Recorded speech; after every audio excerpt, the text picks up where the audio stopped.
Hello, boys and girls. Okay, hello, girls. Physiological effects of cold. Microphone on the other day started to go out, so for gracious sake, we're going to go over this really quick again. One of the things that you certainly need to know is going to be on slide 4, right? What was that? Come on, move. I know what it is. Hunting response. Can you tell me what hunting response is?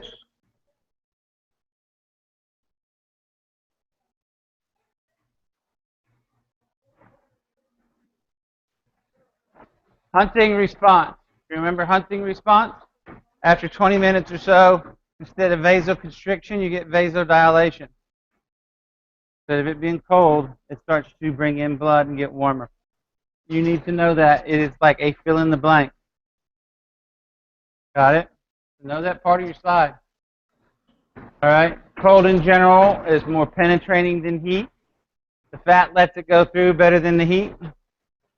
All right. And once it's been cooled through the fat, it lasts longer than heat effects because the fat acts like an insulator. That was pretty simple, huh? You guys even with me today?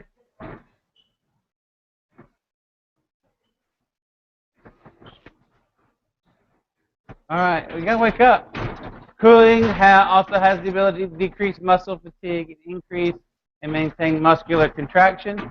This is because of the decrease of the local metabolic rate and the decrease in the tissue temperature. So you can do that in rehab. Use a cold whirlpool. Say somebody's got a bruise on their bicep. Someone cold whirlpool. Now they can move it. Okay? As opposed to or a thigh bruise. All right, cool. So cold whirlpools can be helpful. All right, we talked about Raynaud's phenomenon and that some people are allergic to ice. Shows up looking like hives. Okay, so start off by not putting it on their skin and putting it on either a paper towel or their shirt or etc. That doesn't work. They might not be able to use ice at all. So there are people who are allergic to ice.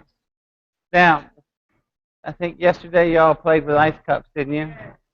Does it get colder faster with an ice cup, or does it get colder faster with an ice bag?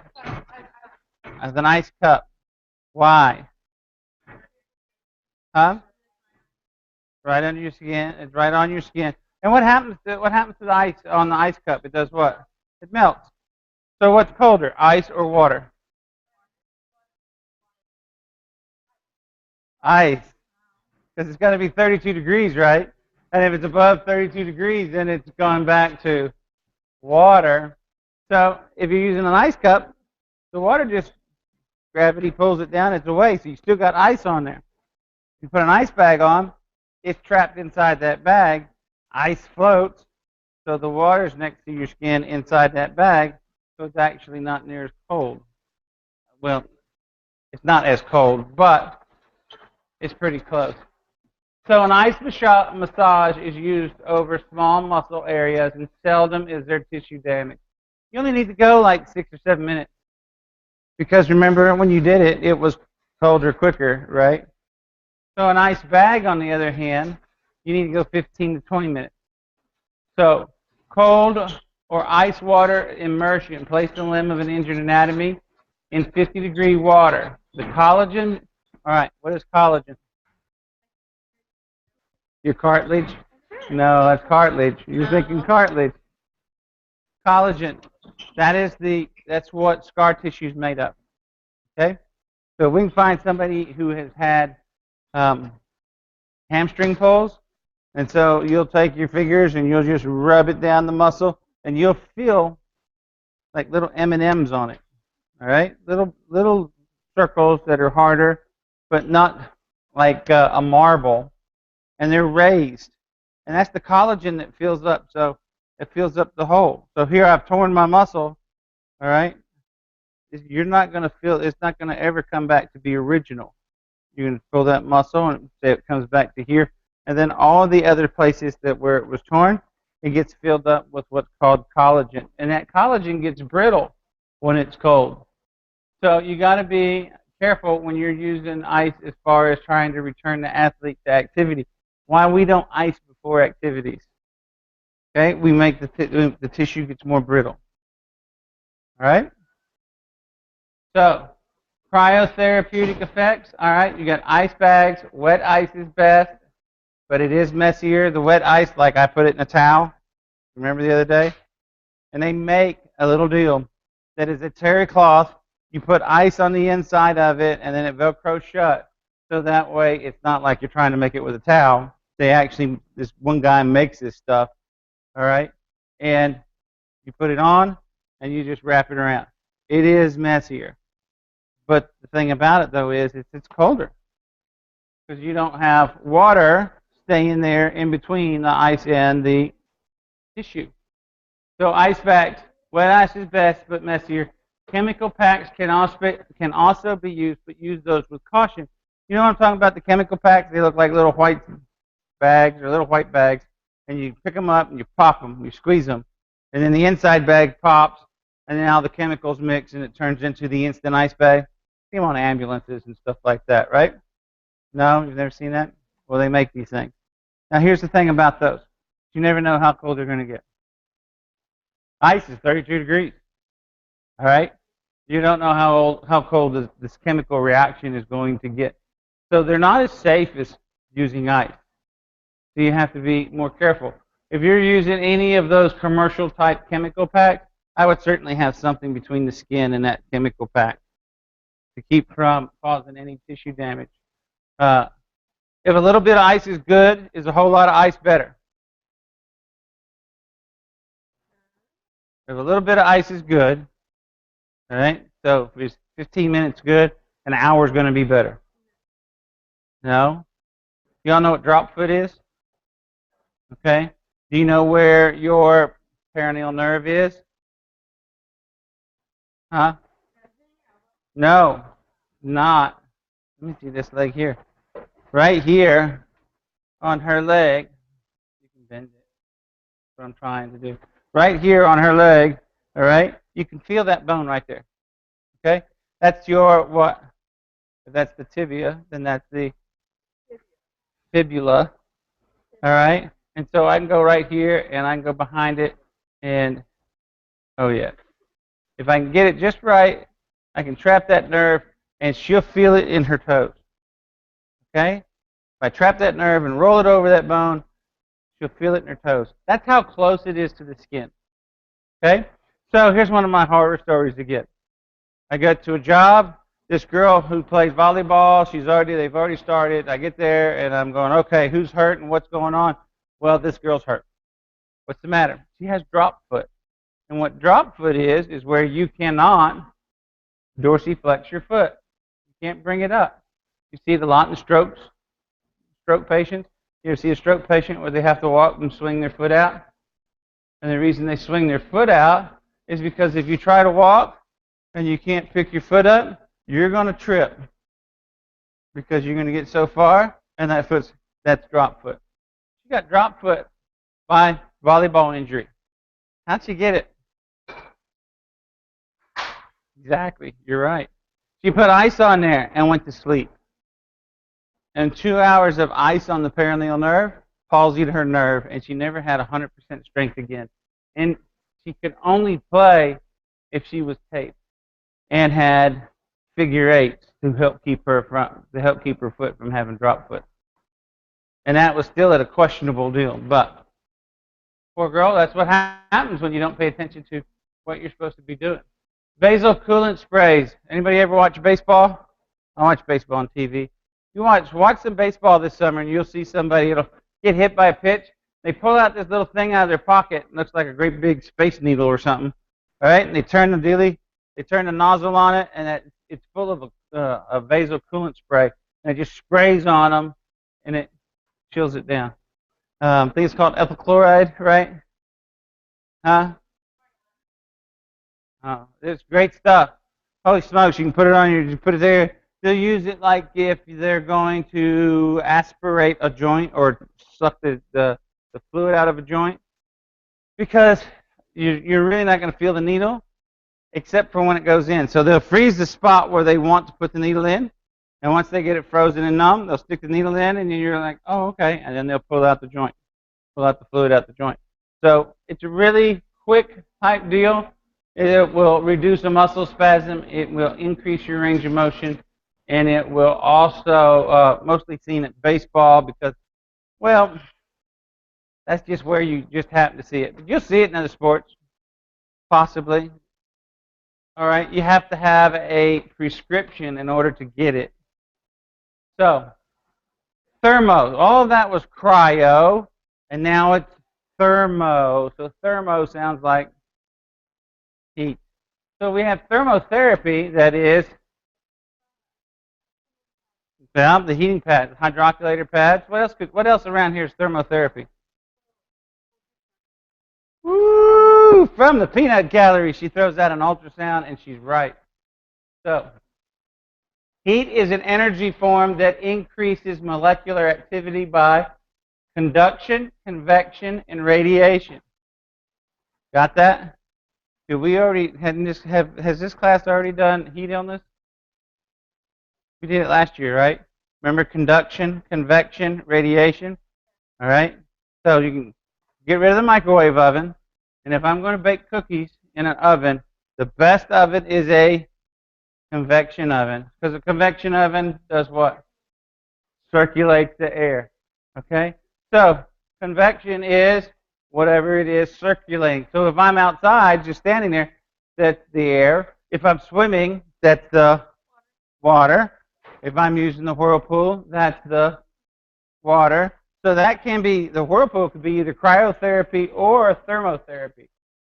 So radiation, where's radiation? Something from something really big. The sun. Yes, you're pulling out. And conduction. Conduction. It's how that one does it by convection. Hydrocollator pads do it by conduction.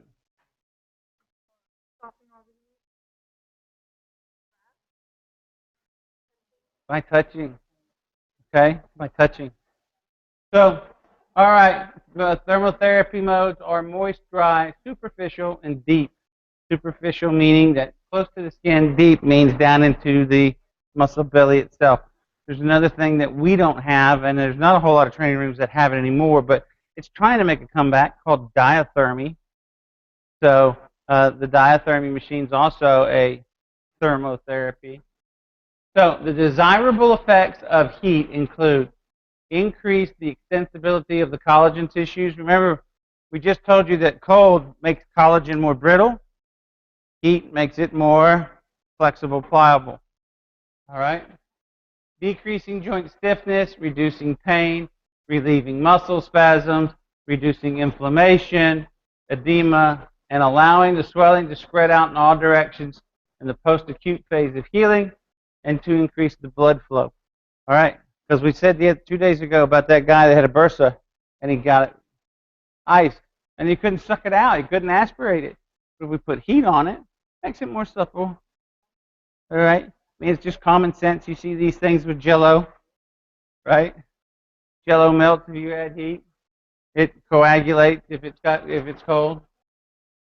So, with thermotherapy, all right, if you get muscle cramps caused by ischemia, what is ischemia?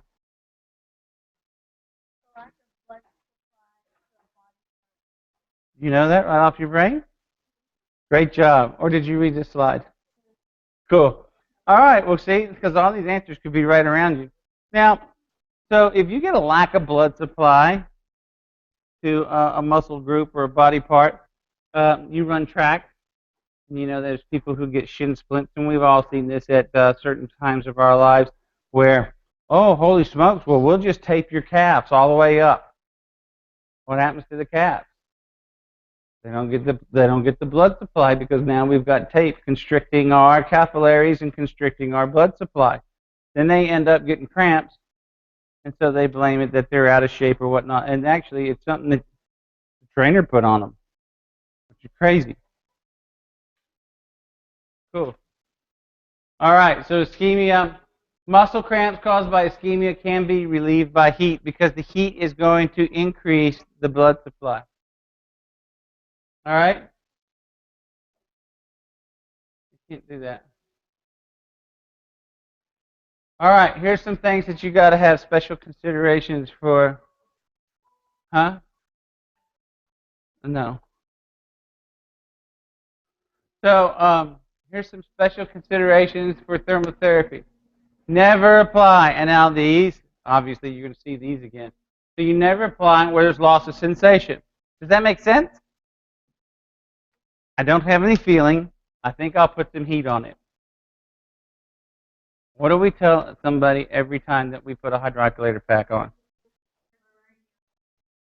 If you feel as if it's burning, they can't feel. So they won't be able to tell it's burning. So you're not going to put on heat to some place that they can't decipher whether or not they're getting burned. So if there's a lack or a loss of sensation, you don't want to do it immediately after an injury. Just like we told you, don't listen to grandma and put it in hot water and Epsom salt. Okay, let's get some ice on it. All right? When there is decreased arterial circulation directly over the eyes or the genitals, over the abdomen during pregnancy, or to body parts that exhibit signs of acute inflammation. All right? So if you've already got acute inflammation, we're not going to try and recruit more blood. All right? So those there, I believe that is a listing question because it's set up that way on here, isn't it? So here's your moist heat pack, it's a hydrocollator. All right? You'll retain your heat for 20 to 30 minutes. Okay? Now, does anybody want to volunteer and put their hand in that water over there? Why not? Hot. How hot is hot? Let's talk about hot. What's the temperature that you put in 212? That would be boiling. Yeah. That's what you think that is 212 degrees? All right, because all this is going to be in Fahrenheit. So how hot do we get a whirlpool? Who said that? 104 degrees. Is that on here? Yes, 104 degrees. How hot's the body? 98.6. So at 104, right? Is that hotter than the body? So we're going to recruit blood to whatever we put in 104. So this says here that it's 160 to 170. What's scalding? I mean, really, seriously, when you guys take a shower and it feels like it's warm water, is it 98.6 or higher? Yes. So 100-degree water is nothing, is it? No. Scalding is 120. Okay? That's not like blistering. It's scalding. How about the old lady over in McDonald's? So how hot is this? All right, well, we'll stick this great big thermometer in there, and then we'll come back here to it in a second. It'll keep. I'm going to say that that is probably close to about 160, 165. Okay? You can stick your hand in it, and it's not going to like burn you right away. You should leave it in there. It certainly will. Okay? That's why those tongs are there. That's why it has those little deals on the dealie, too, that you pull them out. All right? So you got to be careful. At 160, 170 degrees, tell them, if this feels like it's burning, it's because it is. Roll over, jump, scream, do whatever you do to make sure you get this off of you. Okay? So they let us know, we can put a towel, another layer between them and the hydrocollator. All right? Whirlpools, no higher than 104 degrees. And you have to be careful with full body immersion. So if I get, what happens to the blood when it finds that place that's 104? What's one of the effects of heat? Yes, it goes to it. It increases that blood supply. So let's say somebody's got a low back, and we stick him in the whirlpool where he's seated in that little bench across there, and the jet's blowing on his back, and he's got water all the way up to his collarbone. His blood goes away. Yes, the blood goes down where it's warm. And if you don't have enough blood to go to the head, what do? You get lightheaded, and then you faint. And then what happens? Yeah, then we call you Bob. Why Bob? Because that's all he's doing in there is just bobbing. Okay? So meanwhile, while Bob's in the whirlpool and we're not paying any attention to him, okay, he can drown. Now, what else is like a whirlpool? It's at, quite a few houses. A bathtub. Jacuzzi. Well, bathtub, yeah, you can do that too.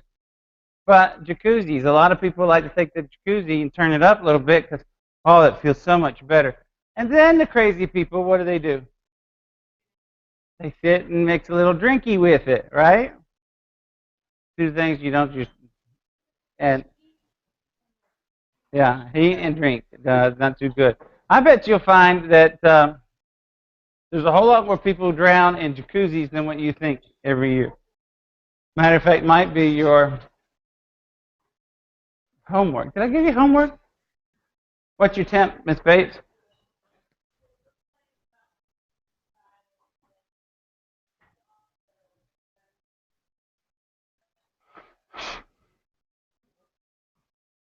So she says it looks like she's making an educated guess. It looks about 165 degrees. You got an idea. Okay. There's Bob using the whirlpool. All right. Paraffin. What is paraffin? Paraffin. It is wax. How did you know? You were coming up with some of these answers, and I'm really thinking that you're reading ahead. It's wax. You take wax. They make this little bowl or this little dealie. Wrong class. I got dressed in like an Halloween. So, anyways, you put this wax in this little container that has a heater in it, and that wax melts. Okay? So that wax melts, and it's between 126 and 130 degrees, and you certainly need to know that. All right? And it's wax mixed with mineral oil. So, you got somebody who's got thumb problems, finger problems, and so forth, and so that's the size of the paraffin bath. They'll come in and they'll dip their hand in, pull it up. They'll dip their hand in, and we'll do this about 5 or 6 times and get some layers of wax, this hot wax on them. And then what you can do is you put a bag over it, and then you can actually take it and put a hydroculator pad down, put the waxy bag hand, and then put another hydroculator down, and you will certainly get your hands warmed up. Hey, here's one of the other cool things that you can do with this, and that is at halftime, but we don't live there, but at halftime or before the game, get your wide receivers to come in and heat their hands up again so they can feel the ball for at least 5 or 6 plays while they're out there. Yeah, but you can't do that and then expect them to catch the ball barehanded. They'll certainly need gloves because it's waxy and it's got mineral oils. So it's going to be a little bit of slimy, slick feeling when it's done. But it's pretty cool stuff. We don't have one mainly because, well, kids like to take the wax and just play with it. And so it makes a mess. Well, matter of fact, I think there is a paraffin bath down in the other deal, isn't there? Might be. So you need to know that temperature, though. It's 126 to 130 degrees for your paraffin. And there's a picture of somebody who has dipped their hand into the paraffin, the wax. Nice to see you. You're doing great. All right, so moist therapy. Contrast bath. All right, so what would contrast be? Contrast. I don't even know why I'm here. You guys know these answers. You're unbelievable. Yes, it's alternating between temperatures using cold and heat. All right, if you use when a slight increase of temperature is needed without the increase of additional edema, you go back and forth between them. 3 minutes in the warm, 1 minute in the cold, and back and forth, where you end up on, I believe you end up on warm, right? All right? And what it'll do is opens the capillaries, shuts them down, opens them, shuts them down, opens them, shuts them down. And it helps get those to get rid of that swelling, that residual swelling. So both, go back again, both heat and cold will relieve pain, but they do it differently. So you got to make sure that you're not using the one that increases blood supply or blood flow if it's an acute injury. My whole rule of thumb is plain and simply, of course, it depends upon whether this person has an allergy to cold. But if they don't have an allergy to cold therapy, you pretty much can't go wrong with cryotherapy. You can go wrong putting heat on someone. So if you're not sure, then put ice on. Okay? But both will relieve pain. There's too many old remedies of heat during the initial phase that are still being used, like grandma coming in. And we've seen at least one this year, and we'll probably see one more. We see probably, it depends upon what school you're at. The other school I was at, I'd probably see one a week. They would go home and they would say, well, grandma told me to put it in hot water and Epsom salt. Well, what does she do? She's check out over at Family Dollar. Okay, well, that education is not the same as what it is that you need to know about hot water and Epsom salt. So let's follow our directions here. So tell the athletes that under no circumstances that heat is to be used during the initial phase of the injury. Holy smokes, are we already done? Good. Grace, you got any questions you want to type on the thing right there? We can see you, so if you shake your head, you can say no. If you shake your head, you can say yes. I just muted you, so I'm taking that to no. Okay. No questions. You've got all this down. Today's Thursday, so we can have the test tomorrow. That sound good? She can't, but I can see her recovery. Okay. Monday? All right. Well, we will review tomorrow. It gives you all weekend to do that. We don't have school Monday? No, it is this Monday. We don't have school.